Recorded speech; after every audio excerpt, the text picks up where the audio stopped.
And like, I know that David has to leave early. So David, if you'll tell us first, how was your week and how are you doing? And you've got the floor. Well, my week is about the same as it's been since the pandemic started. Pretty much homebound, isolated, and delivering everything to my home. So not much to report on, except for I'm glad to see all the snow has melted away. Yes, yes, it's wonderful. Joyce, how are you and Ken doing? We're doing good. We never lost power, but my son and his family did. So they packed up 3 kids and 2 dogs and came here Sunday night. One of the dogs is a yellow lab, and he is, I think he was rescued, and I think he's a part breed with another kind of dog because he's like huge. And so Ken's not big on dogs, but they were very good, very well behaved. And anyway, as soon as they got here, all 3 kids dispersed and found friends to go and stay with. And in our area, that's of course where they go to school. So anyway, we didn't see them and we had a great time. We watched movies and we were, broken pipes. Got his 2nd shot yesterday, and Wonderful. So he's happy about that. Wonderful, good. Wonderful. Jerry, how was your week? Horrible. beginning on Thursday, and I do apologize to any of you who did not contact me and got that rotten email. And I have never been through anything like this in my life of having a compromised email. Fortunately, my nephew is extremely high tech, and he went to work right away and changed my password, and he's still working on the email. He said that took a little bit more time, but I have never been through anything like that. On the positive side, I had water and heat all the way through, but that email stuff is enough to drive you up the wall. I mean, it was just awful. So I do apologize if any of you got that terrible email. Thank you. Well, and Vicki, how was your week? Oh, I was very warm and very grateful. I mean, I had it was okay. I had lots of food, and that's really important to me, so I was fine and eat and water. So, but I kept, water dripping, and I kept a little space heater in my kitchen, under my kitchen cabinets or close by, so it would blow into that, and kept them wrapped with a towel. And I just did everything I read, everything that was on Facebook. Okay, I'll do that. I did it. But I do have a prayer request, and I don't know why I forgot to mention this, because I've been really praying this all week, and I've asked other groups to do it. My really, really close friend that I talk to every day when we talk on the phone. Her son is a chiropractor in Fayetteville, Arkansas, and a week ago on Friday, over a weweek ago, he was put in the hospital with COVID pneumonia. So he'd been sick about a week, but then he got, he wasn't feeling well, and they convinced him to go to the hospital. They've now taken him to Little Rock, and he is in a special room that has a EMOC machine. Diana, you probably know what that is. Anyway, he did not want to go. He did not want to go to the hospital in the first place, but he has big brothers, and they said, you're going. You have fever, your oxygen level is low. Anyway, they have not, as far as I know, put him on that. What they can only hear from him once a day.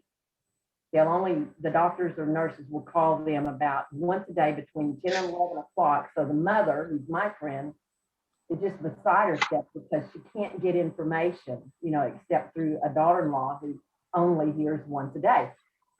Anyway, this is really serious. It's COVID pneumonia, which you all know about, but they're going to put him, while they took him to Little Rock, on a special machine that takes his blood, recycles it, takes out the carbon dioxide, adds oxygen, warms the blood, puts it back in, which sounds a little bit like dialysis, but I'm not sure exactly what dialysis does.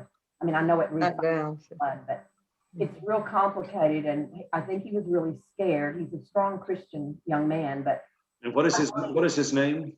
Seth Seth. Garner. Seth Garner. And he's a Thank real special young, he was one of my students, and he grew up with Garrett, my youngest, since age 3, or since they were babies, actually. So he's just she's a real special friend, and you know, I've just had lots of people praying for him, and We'll they add him to the list. We will sure add him to the list. Thank you. really needs our prayers. It's real scary. Thank you. But God Jim? didn't. Jim and Kay, you, as far as I know, you have the record low inside your home at 36 degrees. How are you guys doing? We're doing great. Fortunately, we have a gas cook stove and I have matches. So we were able to have lots of hot drinks. Good, good. Fine. Kay has Wonderful. some replanting to do in her yard. She Yeah. started out spring a bit early. Yeah. That's amazing. That's amazing. Ashley, how about you? Did you have heat? And how was your week?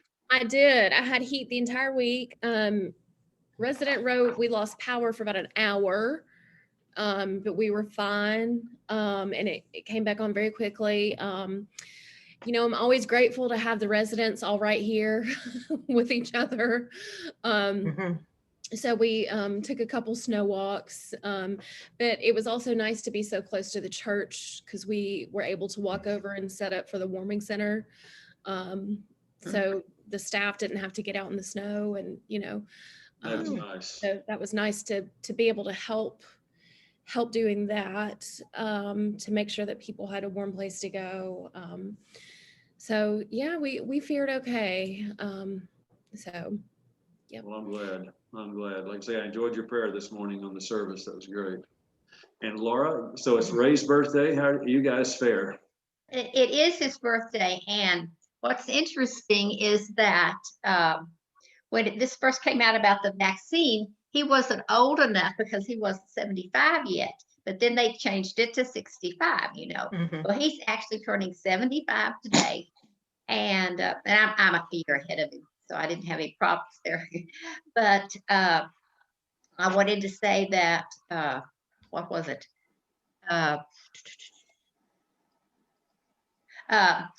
My cousin's husband, Pete, is still real bad off. And we kind of doubt that he will make it because even before this started, he had oxygen problems. He had to have oxygen most of the day. So that's going that way. And I'm very jealous of all of those people who live near fire stations and police stations and hospitals. They never lose their electricity, you know. And out of the first 41 hours when this started, we had electricity for 13 and a half. But once it started coming back, and it started coming back, and then it would go off and not be off for long, and then come back and stay on longer, then not be off long, and even longer and longer and longer until we got it all the time. So we're very happy. Hey, Dennis, could I just add something to that? Sure. When the tornado hit our area, our fire station on Royal and Preston blew away. I mean, it was gone. Yeah. We did lose electric. But I know what you're saying, but I just thought, that always works in that case. Good night. Incredible. Wow. Anna, how about you? How are you doing? You're muted now, Anna. There we go. Well, from Sunday until Thursday morning at 7:05, I had power for a total of 4 hours and 53 minutes because I was measuring it. So it was a very humbling experience. At some point, I knew that I was going to have power, and I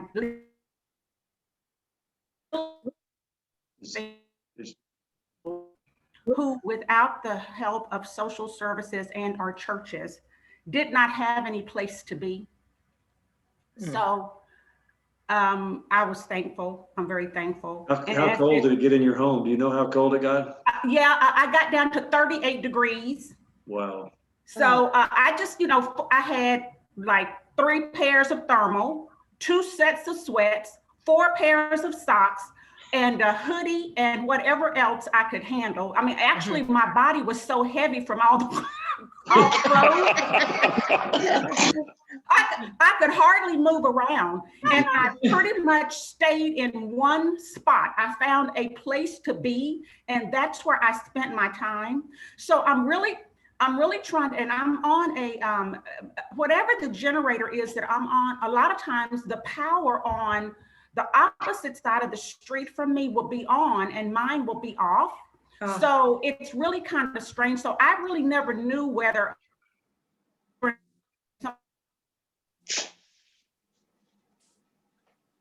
We're losing you, Anna. So anyway, I'm just thankful that it's all over, but I still feel really bad for those individuals that I know are suffering so. And so I'm just kind of glad that's over with, but it really made me really thankful for so many of the things that we take for granted. Yes, well, that reminds me of the email from Abby Adcox and from Heather about they are gathering some water supplies, diapers, coats, gloves, that sort of thing. There's a list that I sent out to you. If you have the opportunity and you feel comfortable getting out, that's from 1 to 3 today at the church portico, the drop off. And Laura and I dropped our stuff off at Heather's yesterday since we're in the North 40. But at any rate, it's that's a worthy cause. I appreciate that, Anna. I'm glad that. Well, were you able to find water anywhere? I mean, some of the things I can get, but I'm just trying to figure out where is anybody going to get water? Well, that's the thing. Like what I'm saying, if you've got it. We in Plano, we went to a neighborhood Walmart and were able to get it. But and if you need some, you need to go to the church and get some, because that's I'm sure they'll be happy to do that too, Anna. So just let Heather. Well, I meant to donate. You know what I mean? It's just that I know that so many people are looking for water. Yes. If there was water to get, that would be a great thing for everybody to know, because that would be something we could get and take, because I know so many stores are out of it. They are. But anyway, just let's be a reminder if you do have it. But anyway, let's go with Bonnie. How are you and Robert doing? We're good. We stayed warm. We had water, so we're thankful. That's what, just hibernated. Didn't go outside for a week. No, that's a good way to do it. Tracy, how about you? Doing good. Made it through the week, so spent a lot of time huddled up in front of my fireplace. So thank goodness I had some firewood. I was down to my last fire before the power finally came back. Oh gosh. So, but it got down to 45 degrees in here, so I guess that's pretty warm compared to some folks. Still How long cold. was you without, Tracy? Do what, Vicki? How long were you without power? Well, it went off Sunday and stayed off till a little while on Monday, and then it would come on for a couple of hours and then back off again. And, it came on once for 4 hours, but it finally came on Wednesday afternoon and stayed on, thank goodness. Yes. But no broken pipes or any of that stuff. So I feel pretty fortunate. Very wonderful. Travis and Patty, how about you guys? We're good. We had, I think, an easier week than a lot of you. I don't want to go into a whole lot more detail than that for fear of our own safety. We didn't lose power, and we turned our thermostats down, but I feel now like we didn't turn them down enough. If people are in the 30s. No, that was. Oh, I'm glad you had a good week. Bert, how are you and Diana doing? Okay. When Vicki mentioned the tornado, it reminded me of when it hit, and I went out the back because we couldn't get out the front, and I took my flashlight down to the fire station she was talking about and flashed my iPhone flashlight, and there was nothing there.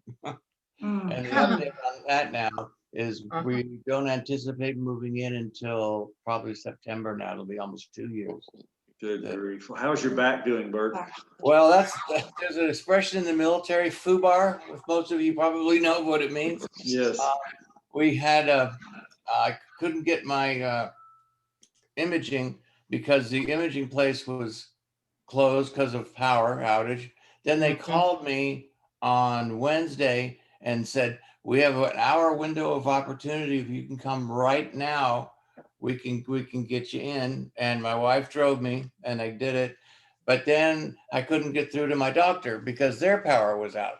And they still haven't gotten the CAT scan yet in the mail. But at least I got my pain meds, so I'm not cranky as I was all week. But it's still bad. I'm waiting for the doctor to go ahead and look at the CAT scan and call me next week. So, but we had off and on power as well. But we were lucky too. We did pretty well, and no water cut off, which they threatened. So we're doing okay.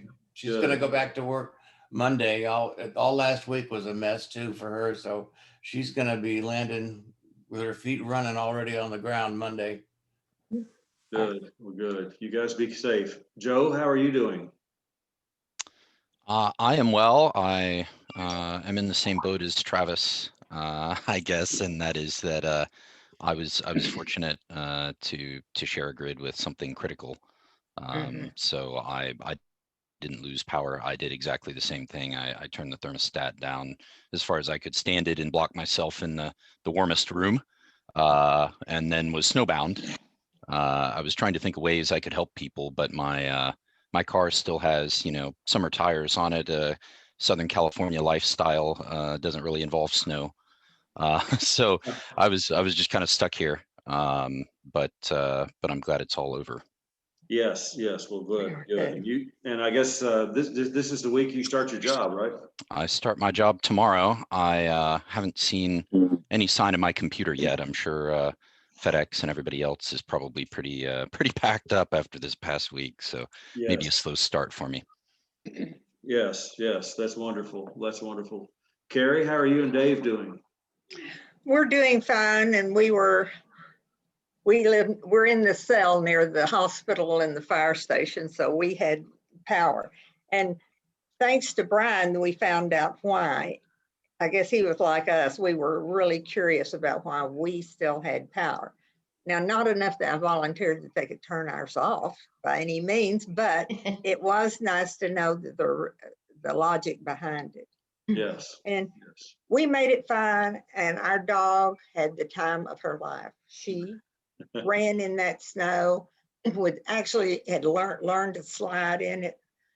So, excuse me, we had videos of it, but yeah, she had fun with it. It was a mess, so it's a mess, so out there now. Well, I'm Or glad you were yesterday safe. was. That's great. Yeah. That's great.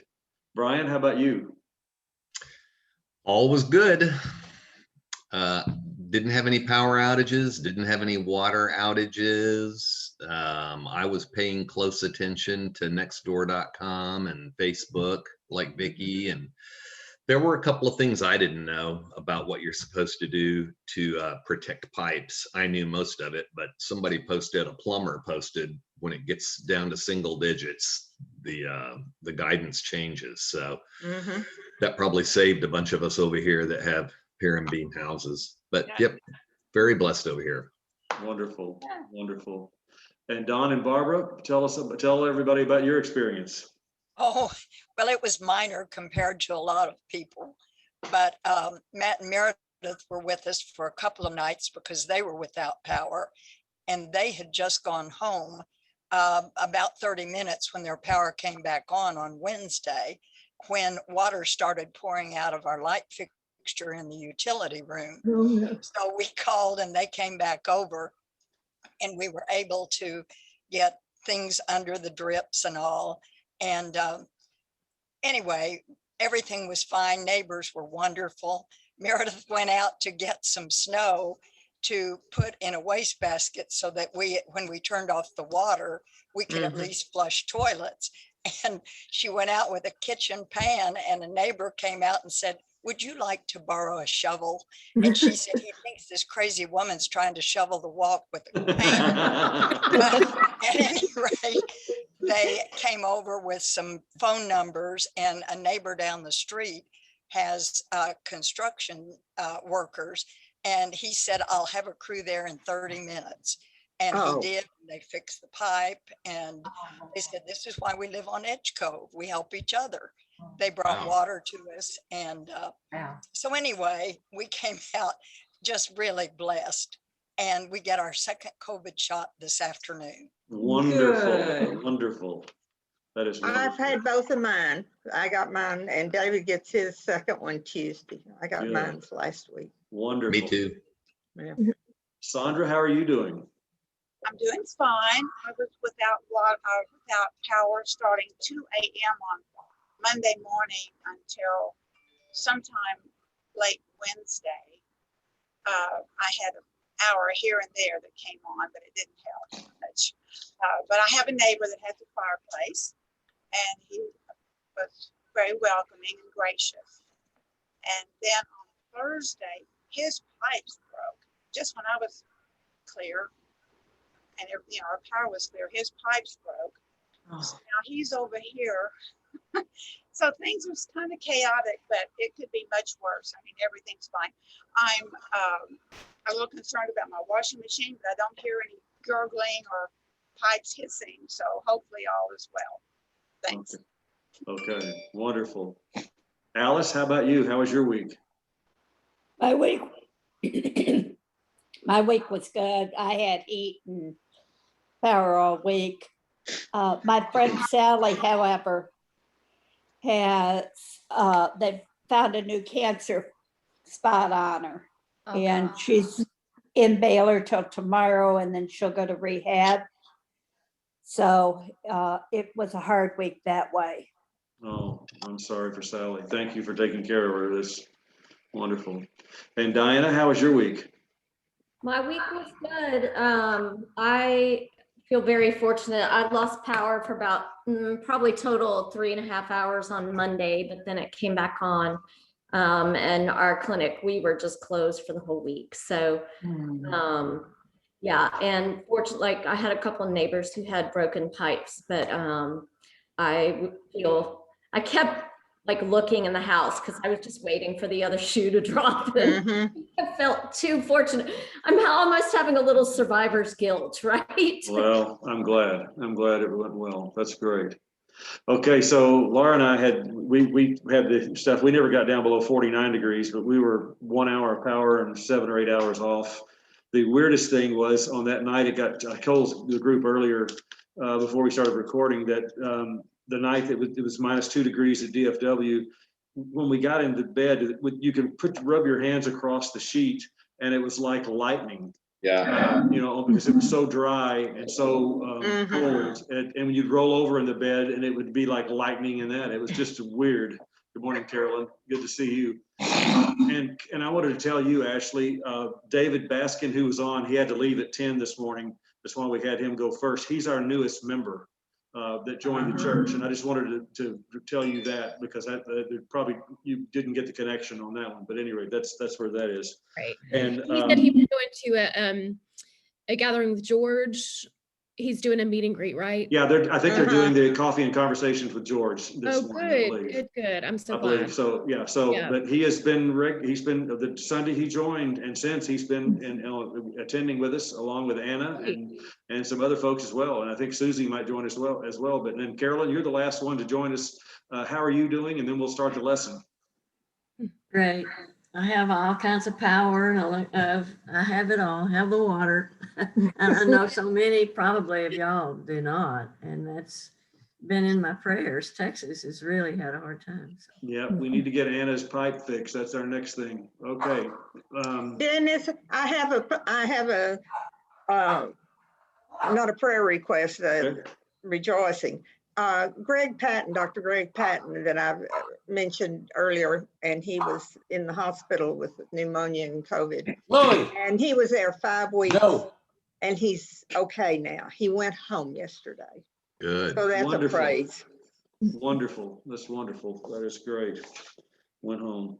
All Never right. never give up on him. I'd say, I don't know that he's going to make it, after you've been intubated for 2 to 3 weeks, and it kind of goes downhill from there. But he did. I saw a picture of him, he and his wife yesterday going home.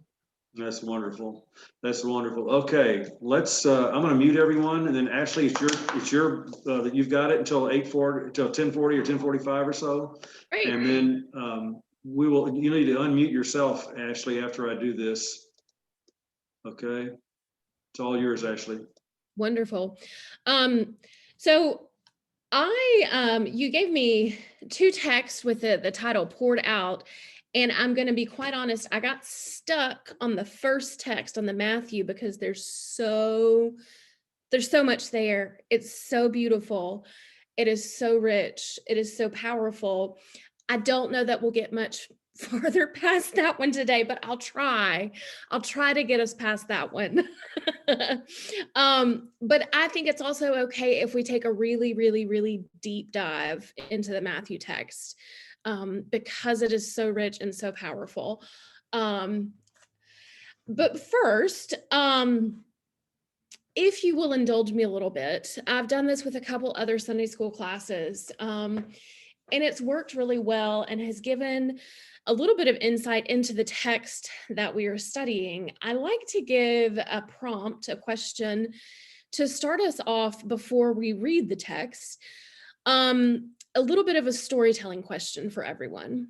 Number one, because I like for us to have a different image, maybe a little diverse understanding of what could be. And number two, because I haven't met y'all yet in person and I'm still getting to know everybody, and I am having to come up with creative ways to learn y'all and to get to know y'all. So if you would indulge me, I'm going to start the lesson with some storytelling prompts, questions that do have direct correlations to the text that we're going to study today. So a few disclaimers. You are free to answer or not answer. There's no requirements here. There are no rules. No rules. I don't do rules. I don't like them. Number two, this is a safe space. So any story is welcome here, any at all. And this is also a safe space in that I will carry your story with great care. And I believe that everybody in this class will also carry your story with great care. So you're free to say as much or as little as you would like with these prompts. If you are not wanting to share today, but you want to take something that's close to you, like a journal or a piece of paper or even your phone, and just write notes so that later you can go back and refer to it as something to think about, feel free to do that. That's also really helpful sometimes. So the prompt is, well, the word I want you to think about first is extravagant. What comes to mind when you think of extravagant? And then I want you to talk to me about something that seems like the most extravagant thing you can think of. Or tell me about a time where someone spared no expense. And how did that feel?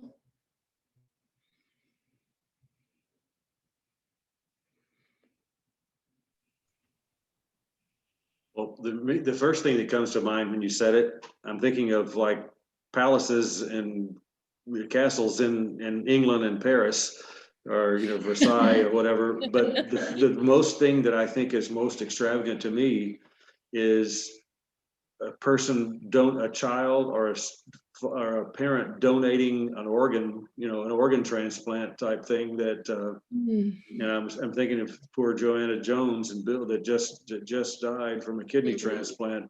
That to me is just the most extravagant thing that I know about. I'll go. This is much more materialistic than Dennis's is. That's okay. That's okay. Like I said, everything's welcome. When I was living in China and living and working in China, they called me a paid volunteer basically. And my dad had to come on business, but I was living up north and he was coming to Shanghai. And so he was staying in this really very hotel, and so he paid for me to move there. And at the time, I was living in a tiny apartment and working, commuting my bicycle. It felt extremely extravagant. Even just not in that fancy hotel. charity too, but it was a gift. And my husband Jerry died when the year that we had our 60th birthday. I guess this comes down to feeling something, but we didn't broke a lot of money. He said, you know, everywhere we travel, which was most retired, everything we do this year, we're going to do first class. And when I live that, when we do, then it's actually special. We're able to travel that. So we did that, and then you know he died 5 years later. So you know, I don't have another special year in a lot because you know he's the same and always 5 hotels and things like that. So when we did, we just you know we were able to do really special things. I guess that's a good thing. That was something that I look at it now. I don't think that's silly at all. I think that's big. I think it's also connotates a negative connotation as well, especially these days. Yeah, say more. No, but can't lose mine. Ooh, you went there, yeah. Keep going. The negative connotation being when people are suffering in the emergency, Yep. when you go and take vacation in the middle of it, this actually is a negative connotation of service. Yep. I heard 2 things on that. First, I heard one that he just keeps speaking with the state, the country of Mexico is stealing our power, and another one was that things are trying to experience like to cross the border because of inhospitable living conditions. Oh, that's great. I was thinking about a gift that Dennis gave me. And I think I tried to really relative because it was a Christmas gift, and he gave me a book that I really, really wanted. And he gave us a book plus a 2-pound or 3-pound bag of M&Ms for Christmas. And I thought I had died and gone to heaven if I had that book. And even though it wasn't, you know, if you look at one earlier, it's not attractive, but it was so attractive to me. I knew just what I wanted, and it was lovely. Have a different perspective a little bit. In the very first trip I think that Phil and I ever took overseas, it was for hunger, to gather information about what was happening to missionaries. And we went with some missionaries in Upper Volta then. I can't remember the name of it now, but it was in a village back in the boonies, and these people were just full, you know, they had nothing and they didn't even have firewood. It's that kind of a situation. And I got in there. I was along for the ride with Phil, and the chief of that village, to do something to honor us, he presented a live chicken to me. And I was floored. I think that was such an extravagant gift for him to do. And I have remembered that all these years, that, well, if he can do it, what much more can we do, or can God do? So.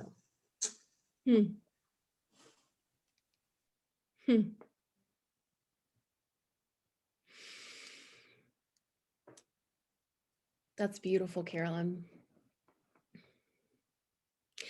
That reminds me of when I got the chance to travel to Cuba with my seminary cohort a few years ago from Central Seminary. They took a group of us women to Havana and to Matanzas, and we partnered with a group of women ministers in Cuba, and we learned from each other.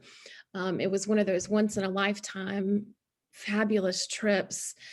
And we had a translator that was Cuban that traveled with us the entire time, and she translated Spanish, but she also was very helpful in, you know, translating customs, you know, like, you know, do this, don't offend this. There were a couple times, I'll tell you later off the record, some really funny stories about how some of us did some offensive things, not knowing what we were doing, you know. But there was a very, Cuba's a beautiful country, and we were staying in Havana in this very nice, it wasn't a hotel, it was a place, it was a Catholic hostel, and the accommodations were nice, and the meals were lovely, but there was a stark difference between, you could tell, the things that they had for tourists and the things that they had for Cubans. And when the Cuban women would come for the seminars and the classes, there were snacks, and someone would bring snacks. And we were sitting outside one day, and our translator, Melly, was sitting next to me, and one of the women offered me one of her snacks, and I was like, oh, no, that's okay. And in my mind, I was thinking, I know you don't have a lot of money. I don't want to take your snacks that I know probably cost you so much. And Melly leaned over to me and just said, take the snack. I was like, okay. And so she offered again. She was like, no, take. And so I took the snack and I shared with her, and I thought, okay, this is big because it probably did cost her a lot of money. But she was sharing with me and she wanted to share. And that to me was huge because she was being hospitable and treating me like a guest in her country. It not the same as Carolyn's story, but it felt very similar. Like, I know that cost her a lot of money to get those snacks and bring them to us. So that to me felt extravagant for her to share. Yeah, anything else before we take a deep dive into Matthew 26?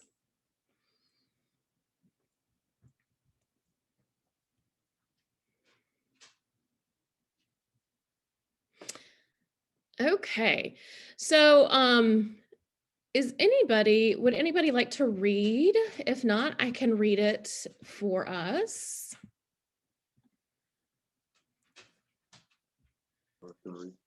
Okay, what would you like read? Matthew 26, 1 through 13. Okay. When Jesus had finished saying all these things, he said to his disciples, "You know that after 2 days the Passover is coming, and the Son of Man will be handed over to be crucified." Then the chief priests and the elders of the people gathered in the palace of the high priest, who was called Caiaphas, and they conspired to arrest Jesus by stealth and kill him. But they said, "Not during the festival, or there may be a riot among the people." Now, while Jesus was at Bethany in the house of Simon the leper, a woman came to him with an alabaster jar of very costly ointment, and she poured it on his head as he sat at the table. But when the disciples saw it, they were angry and said, "Why this waste? For this ointment could have been sold for a large sum and the money given to the poor." But Jesus, aware of this, said to them, "Why do you trouble the woman? She has performed a good service for me. For you will always have the poor with you, but you will not always have me. By pouring this ointment on my body, she has prepared me for burial. Truly, I tell you, wherever this good news is proclaimed in the whole world, what she has done will be told in remembrance of her."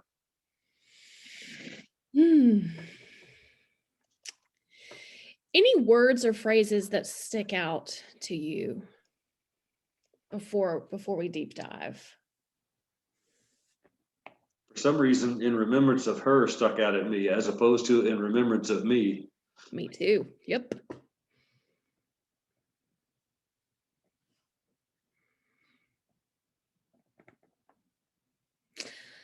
It did me too, Dennis, and that's why we're going to go right back to her.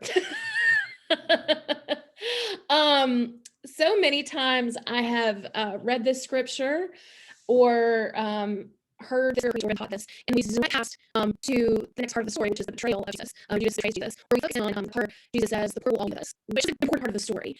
But the part that struck me so hard this week when I was preparing was Jesus said, "Remembrance of her." And so I thought, what she did about her story, this act of pouring out, if you will, that is so important that Jesus mentioned it and says that she will be remembered. This act of anointing will be remembered. So I'll focus on that for a minute. What we know for sure about this woman is very little. We know that she's unnamed.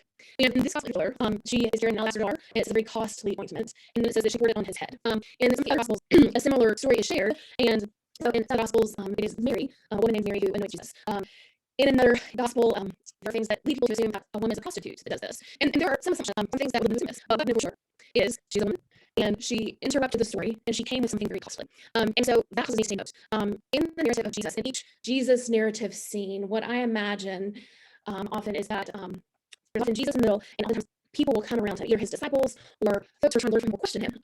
Sometimes the chief priests and scribes who were kind of pegging around him, and they just form this, if you will, this character wall that kind of blocks others out. And in different narratives throughout Gospels, either characters find their way breaking in towards Jesus as a way of turning the focus outward towards them. So in this instance, what we have is a character that makes her way into the story. She puts herself in this narrative, which in and of itself, even though we don't know her name, we don't know much about her, we know it's a pretty rough move. We know it's bold. We know she did come bearing something quite costly. And she was going to change the story. She was going to change the narrative. So all this causes us to take notes. What we also know for sure is that oftentimes there were the characters that made their way into the story, the fringe characters, if you will, were often used as the good examples, as opposed to the disciples or questioners who come around. Jesus would use these fringe characters to say, look what she did, look what they did, go and do likewise. So this is a common theme throughout Jesus' life, to focus his attention on the fringe and really cause us to turn our attention to the fringe of society, and keep our attention outwards and kind of keep ourselves from closing inward. But in this case, so you have this woman, this narrative, they're gathered at during the time of Passover. You notice in the first 2 verses, you know that after 2 days, the Passover was coming, and the Son of Man will be handed over to be crucified. Jesus knows coming. The chief priests and elder people gathered in the palace of the high priest, who was called Caiaphas, and they conspired to arrest Jesus by stealth and kill him. They said, not during the festival, or there may be a riot among the people. They were sneaky folks. They knew what happened if they did this during Passover. This shows just how much those charged were killers. And that's not a good thing necessarily. It's not a good thing. But Jesus was a piece of water. Jesus was a threat, because what he was doing was this social movement that was disrupting everything. And so the ones in charge who wanted to kill him knew if they did it right then, that they would be in their hands. And by the time, during festivals were not entirely uncommon. Especially if there was some going on, especially they wanted them to be peace. They knew Jesus was a threat. They knew something about his man. And if they killed him then, something would happen. So then I have to question, how then, if they do point out the costly ointment and pour it on his head, how does a woman at that time get to this costly ointment? There are a few things to consider here. And here's where some people have just assumed right off the bat that because she had this costly ointment and she had money and she had means, that she was a sex worker. Because she had that, the only way a woman could do that. It's one consideration. It's not the only consideration. And I don't want to say that doesn't matter, but it's not the only way to think about who this woman is. Storyline for this woman has been used many times to hurt women in general. So I like to offer all considerations for how she might have this very costly oil. When you consider other women who have means, you consider women who sold purple. You consider other women who were hosts. There were other base women who had means during that time. You can also just consider that perhaps Jesus had done something for this woman, or had done something for someone in her family, and she knew the power of who he was, and so she sacrificed what she had. The truth is, what we know for sure is that we don't know how she got this costly ointment, but we know that it was costly.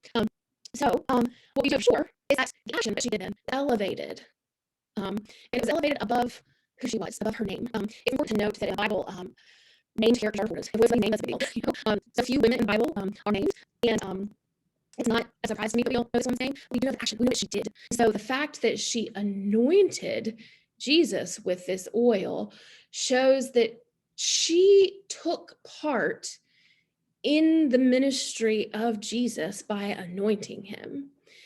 She anointed him as who he was, and in turn, I think, in a way, was blessing him to do that. And that leads me to the next question of the disciples arguing and pushing back, which I think it was Bert. You were the one who brought up the extravagance about, yeah, but isn't extravagance, can it be bad? Yes, it can. Especially when we see examples of it like this past week.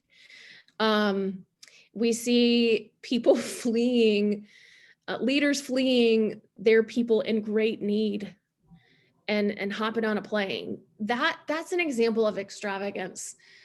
That's not good. Or something that feels wasteful, and so the disciples here are pushing back. They say in verse 8, but when the disciples saw it, they were angry and said, why this waste? That word, when I read it, kind of got me in my gut. So I want to pause there. I want to put a little pin in that. And I want to go back to some of our questions. Waste. That idea of waste. Get an image in your mind of something that has felt like such a waste. Why are we doing this? Is it worth it? why are we even bothering to try? I will be completely honest and vulnerable here and say that sometimes in these early and even in these late pandemic times, trying to do things to gather, to be joyful, have at times felt like a waste to me. They have felt like I am doing them in vain. Why am I doing this? Why am I bothering to experience this, to mark this moment? Why, when all of this is going on around our world, why am I bothering? That's just my example. Anybody else have any thoughts on waste? Or something that's done in vain? Why bother? Historically, I wasn't around during World War II, and I have found myself not really understanding how people could do something that they think is so wonderful, which turned out to be so horrible, until January 6th. And I saw it happen in our own country. And these people were incredibly joyful that they could go in and break into the Capitol. And here are these people. And to me, that's a very good example of vain, if that makes sense.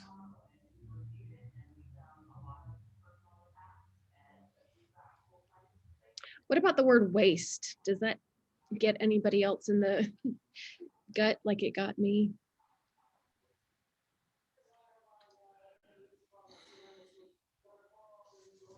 And you can carry that thought with you. I want to keep moving since we're kind of running short on time.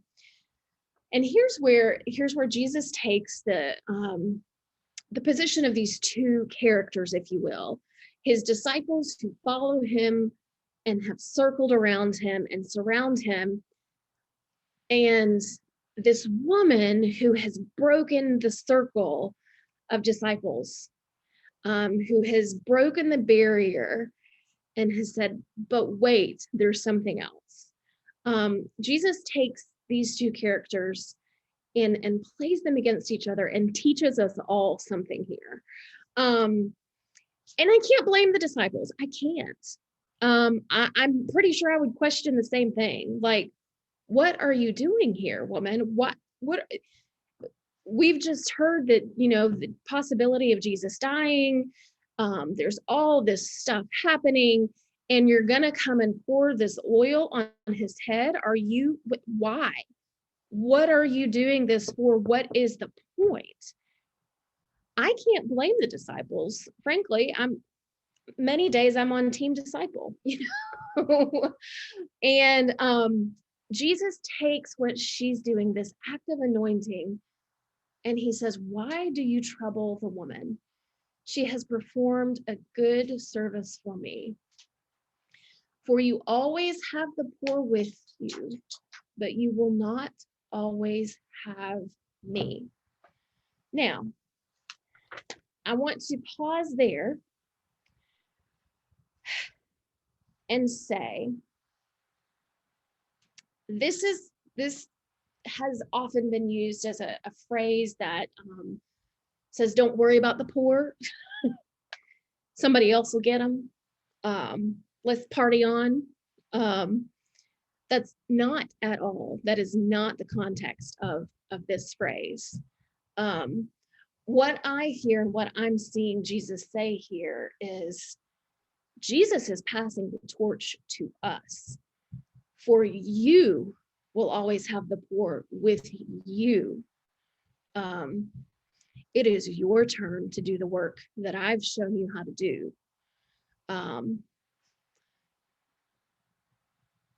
the call is yours. And in this moment, Jesus is showing us the importance of honoring death.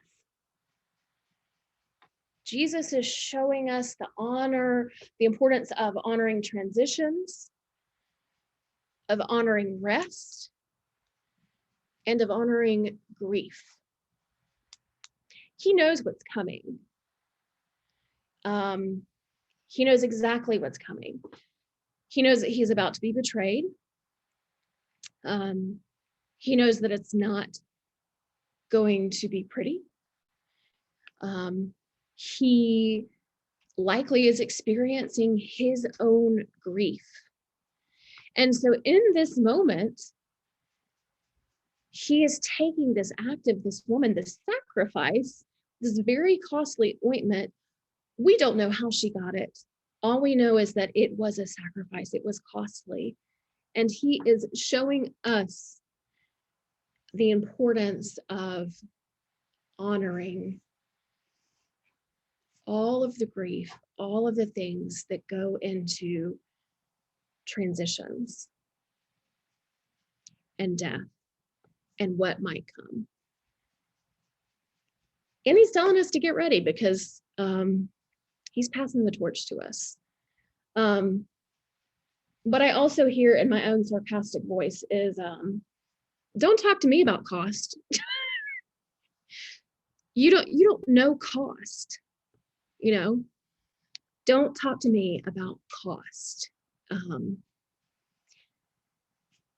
So I want us to carry that with us for a while. Poured out.